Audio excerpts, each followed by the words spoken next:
everyone, Hero Trick Split here. So we're getting some reaction for Super Mario Logan Draw My Life. Let's go.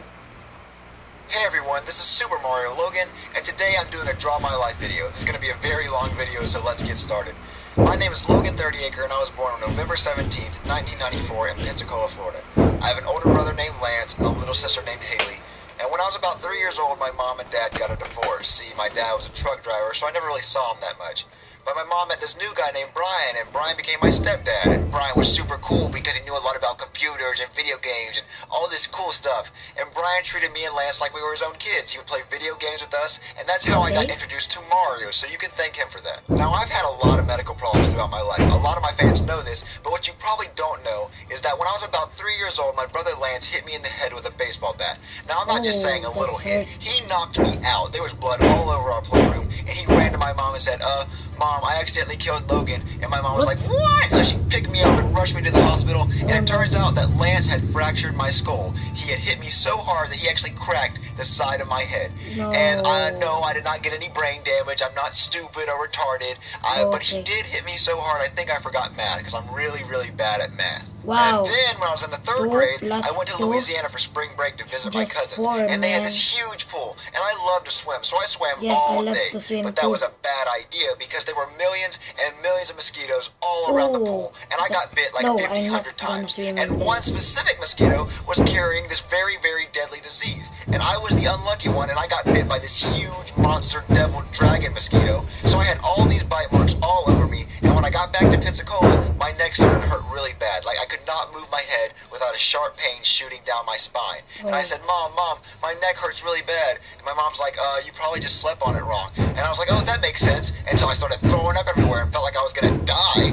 So my mom rushed me to the hospital, and the doctor said, you probably just have the flu or something. On a scale to 1 to 10, how bad do you feel? And I said, bleh, and I threw up all over his stupid 1 to 10 chart. So they started doing all these tests, and it turns out that I had West Nile virus and spinal meningitis. Now apparently this was a big deal because the doctors were freaking out. They were like, get an ambulance, we gotta transfer him to a bigger hospital. And this was my first time in an ambulance. They took me by ambulance to a bigger hospital so they can try to cure me.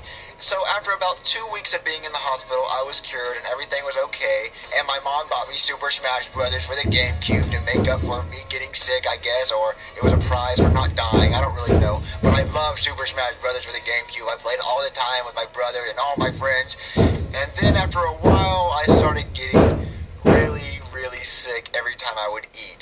Like, I couldn't eat anything without feeling like I was going to throw up. I stopped eating as much as I usually did, which was a lot. I could eat anything. I could eat a whole pizza. I could eat 2 double cheeseburgers. I loved to eat. So when I stopped eating, I lost a lot of weight. So I ended up seeing a doctor, and the doctor ran all these tests and didn't find anything wrong with me. So the doctor said, you must be faking it, or you just want attention.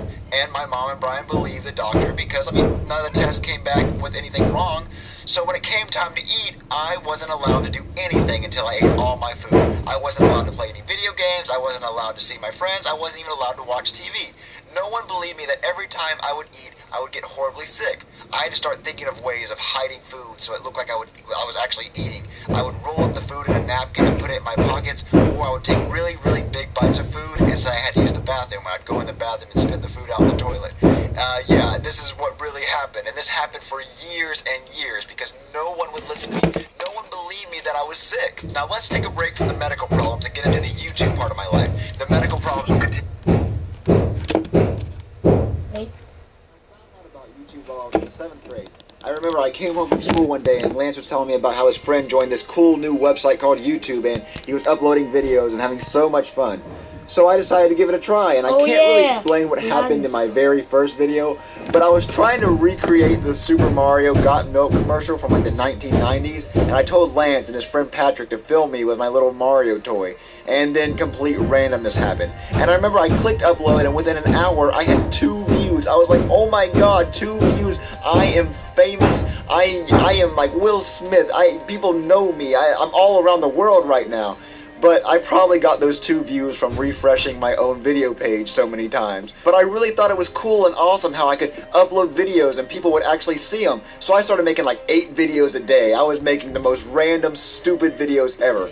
I ended up deleting most of my videos because I realized how dumb they were. So I decided to do videos of my little Mario wing plush doll, and I would review video games and do a bunch of random stuff. I got a couple of subscribers and a few views, but I thought I was doing pretty good. Then I found this guy named Froggy Company. He made plush videos and he would make all these cool Mario freak out videos, and I thought it was the funniest thing I've ever seen in my life. I loved his videos. I ended up messaging him and we became really good friends, and he gave me tips on how to make better videos. And that's when I added Tony the Tiger and Shrek and Woody and all the characters you love today. And after I added all these new characters, my video views went up and I hit 1,000 subscribers. I was like 1,000 people, like that's so many people. And then I went and bought me a 12 set of Mario plushies for like $250, and I also bought a $150 flip video HD camera because I wanted my videos to be better quality. And I used all the money for my birthday and I just put it all toward YouTube because I really wanted my YouTube career just to blow up, and I continue to make videos and make more friends on YouTube. Now at the time, it was just me and my brother Lance doing these plush videos. Lance did the voice of Shrek, Mr. Pig, and Woody, and I did the voice of Mario. Until I asked my friends Luke and Zeke to help out with my videos.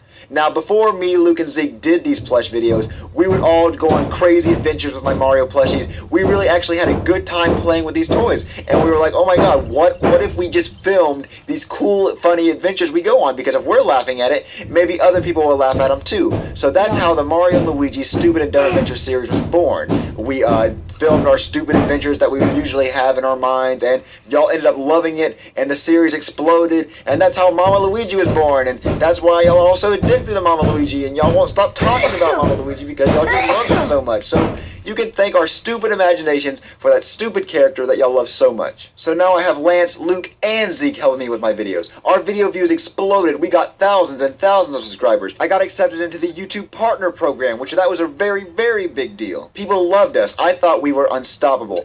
Until one day, Luke and Zeke told me that they were moving away to Colorado. And I was like, that's on the other side of the world, so now you can't help with videos anymore. So I said, hey, can we please do one more video to kill off Mama Luigi so people wouldn't wonder where he was? So that's what we did. We made that one last video where Mama Luigi died in an explosion, and then all of y'all unsubscribed and hated me, and I quit YouTube. Not really. Me and Lance continued to make videos even though Luke and Zeke moved away, and you know, people were always like, where's Mama Luigi? Where's Mama Luigi? And I had to let y'all know that Zeke moved away. So if y'all want to know, Zeke voiced Mama Luigi, Luke played some of the characters too, and Luke and Zeke both moved away. So that is why Mama Luigi is not in my videos anymore. So stop yelling at me about it. So after Luke and Zeke left, I needed to find a new voice actor for my videos. I didn't want to have to make Lance do all the voices to all the characters, so I went around looking for friends, and I kind of stayed away from the big crowds. And the feeding tube didn't really help with making friends. It kind of made me look like I was some weird kid. And this feeding tube sucked really bad. It made me so sick I had to miss a month of school. I was actually thinking about killing myself because I was so sick. I didn't think there was a reason to live anymore because all I felt was pain and suffering. Even though I had a girlfriend, a family, and thousands of fans that loved and cared about me, I just didn't see a reason to move on in life. My mom noticed how much I hated life, so she said that I needed to see a more professional doctor. So I took a week off school and I went to Tulane Hospital in New Orleans.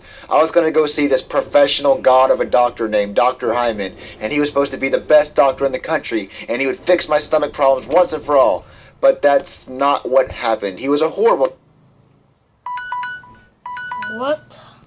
doctor. The only good thing he did was remove my feeding tube, but other than that, he kept me drugged up for a week, and he ran tests on me that did not make any sense, and he made up a bunch of lies about how if I didn't stay in the hospital for 6 months under his care, that I would die. Me and my mom didn't believe any of the bullcrap this guy was saying, so we packed up our stuff and went back to Pensacola, and now we're back to where we started. I'm still really sick, and now I have a scar from my feeding tube, so now it looks like I have 2 belly buttons. After a while, my mom took me to see another doctor, and this doctor's name was Dr. Lewis. She was amazing. After the first appointment, she figured everything out. She found out that I had superior mesenteric artery syndrome. It's a very deadly intestinal disease and is very, very rare. I was upset and scared because I didn't know what was going on. I eventually had to tell my principal at school about my sickness. I was missing so much school I thought they were going to kick me out. But my principal understood everything, and he let my teacher, Miss Reeves, sell purple SMA awareness shirts around the entire school.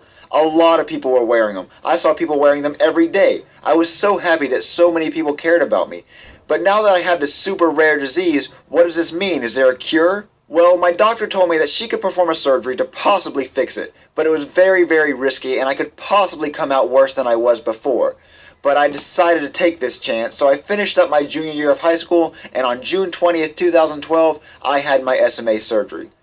Now, a random thing you might want to know, also on June 20th, I uploaded the series finale of Mario and Luigi's Stupid and Dumb Adventures, and I ended it in a way that if I were to die in surgery, the videos would constantly loop and you would always remember me. But I didn't die in surgery, yay! But something did go wrong in recovery. See, I was only supposed to spend a week and a half in the hospital, but I ended up spending like 33 days instead.